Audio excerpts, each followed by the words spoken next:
Tippy time of damies, Top Cat here and welcome back to the channel. When Renegades was announced, my Palpatine got hard as I knew Bungo would be buffing one of my favourite go-to exotics, the Stormdancer's Brace. But we want more from our Arc Warlocks than just to penile pump up that super damage. It needs to be able to use all those other tremendous AoE ad clear that we are used to. This Tickle Finger exotic is going to buff our Storm Trance. Our base damage is 14,000. The Stormdancer used to buff our damage on kills, stacking up to 20 for max damage. It was changed to increase in power by applied damage now.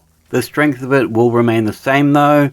Bungo just changed the stacks to compensate at 30, and this will push up our damage to 38,000. This makes it a lot better against those chunky yellow bars, as it used to be the case, you'd have to drop that landfall on some miners' heads to get the instant stack up, that way you could push the damage onto the fat yellow bars. Now we can drop that landfall on the boss, jolt him and tickle him away, and watch that damage skyrocket. We are also granted bolt charge stacks whilst we're amplified and applying ability damage. It's like tickling your Elmo with chopsticks. With any good super build, it's not just how hard it pounds, but how often we can get it up. We can get as much as 30% of our super returned to us, and it just requires us to kill a minimum of 6 enemies. To earn that 38k, we want to get that super stat up to 200. I'm going to make it easy for us, but it's not going to be as simple as just banging on 5 Paragon pieces, as we don't want to spec into our melee. We instead want a Grenadier armor set. With this we can pump it up to 160, and we're going to cross that finish line with 2 super fonts. To keep those fonts up, in order to get that 38k, I'm using one elemental charge mod and a time dilation mod to feed us armor charges off of all those Ionic traces, each lasting 15 seconds. The reason we chose Grenadier is of course we want to buff the strength of our constructs by another 65%. This allows us to play better offense than Tom Brady when paired with a Praxic Blade. I can ting ting ting all those shots back at them as our Arc Soul zaps them down. We can use the Healing Rift as we're already pushing most of our stats into Nade and Soup,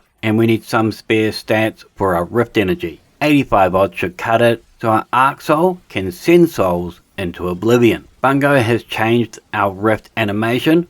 Instead of popping that squat, we now ever so slightly lift up off the ground, like our rear end is fueled by bean burritos. The reason for this new agility is it's easier now to rift on the run. Additionally, it was hard to fit an entire fire team inside our 3.75 meter radius rift. Bungo has pushed this out to 5 meters, so we no longer have to touch tips or guardian down one another, with rocket projectiles getting launched into the back of skulls. My base grenade stat is 180, and to top it off we're going to use 1 grenade font. We are going to double dick with our double constructs. The Ionic Sentry is a GOAT PvE aspect. When we delete either with kinetic or arc energy, we store up stacks, we charge it up, and then send out that giant Tesla ball, and like an Alabama porch, everything gets zapped. Now our super landfall can jolt targets to deal with our overload champions, and our sentry is strong enough to not just blind our unstops, but remove their corneas.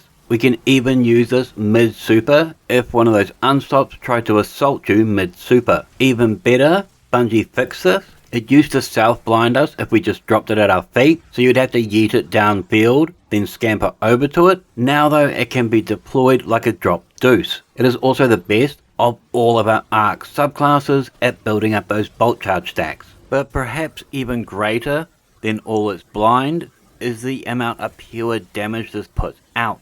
Don't forget our super bar is tied to damage output, allowing us to build supers faster than IKEA coffee tables. Barker frequency will literally double the amount of stacks we earn from them too. As these constructs destroy everything in sight, I'm running 1 firepower mod to leave us those orbs of power across the battlefield every 10 seconds. I'm running this kit with our smoke jumper armor to give us that bonus 45% DR that drains down to 15% DR in 4 seconds. I'm utilizing 1 kinetic surge mod. Kinetic weapons work really well with this build no matter what they are, as they build into that sentry. But I am going to hard recommend that Praxic Blade from the exotic mission. We obviously want to all be Jedi and Sith and Renegades. It's got massive reserves and does a lot of utility, both offensively and defensively. I am personally preferring a more defensive role with the sword. I've got that Hyperblade trait equipped, so whilst we're reflecting those shots, it's going to cause us to become amplified. Don't forget this is another 15% DR whilst we are amplified, and this grants our sword increased lunge distance. As I want the special weapon to become my primary weapon, I am using the defensive form.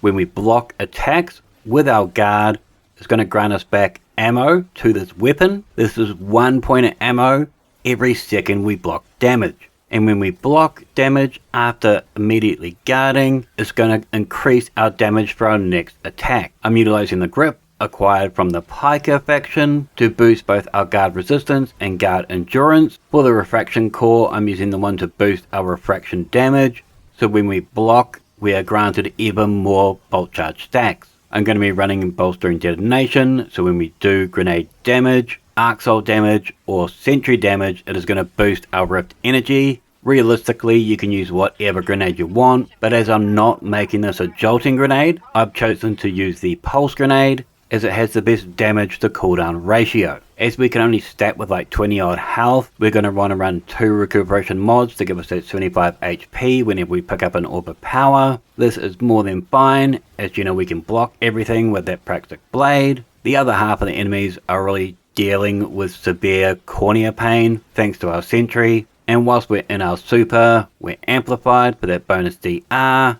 And then we have Spark of Resistance, so while surrounded we get another 25% DR. Now feel free to pause here for all my artifacts, mods and fragments, but there will be a dim link in the description down below. This Palpatine build got dialed up in Renegades. It'll easily pub stomp through any activity you throw at it. I'm so glad I'm able to put down the Geomags for a season and just tickle before I ram home my pickle in those bad guys. I'll try and update it throughout the season if I find a better set of armor other than the smoke jumper, as I fully haven't tested all the armor that came out in Renegades. Hit me up in the comments if you've got any suggestions. Make sure to thumb it if you dug it, sub if you're new, and as always, tippy time my damies, what a tie.